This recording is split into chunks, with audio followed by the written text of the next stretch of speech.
မလ28ရက်မှဧပြီလ1ရက်အထိကျောင်းတော်ကြီးရဲ့အနောက်ဘက်ရင်းမြစ်တော်ရှိအစာအုပ်အပျက်စီးများကြားမှာရတနာပစ္စည်း152မျိုး38ကျပ်သား4ပဲ4ရွေးနဲ့အတွင်းစိန်ပူတော်ကို၎င်းဧပြီလ2ရက်မှာရတနာပစ္စည်း152မျိုး28ကျပ်သား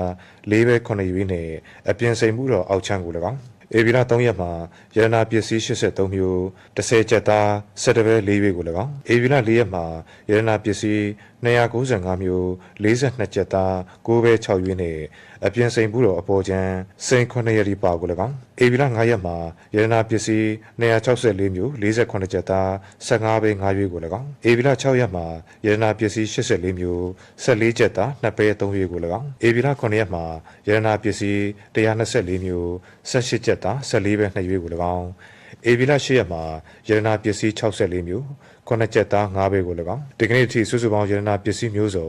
1250မျိုး209ကျပ်သား3ပဲ9ရွေးတို့အားတွေ့ရှိခဲ့တဲ့အတွက်တာဝန်ရှိသူများကဘုရားကြီးဂောဘကထံသို့စနစ်တကျလွှဲပြောင်းအပ်နှံပြီးဖြစ်ကြောင်းသိရပါတယ်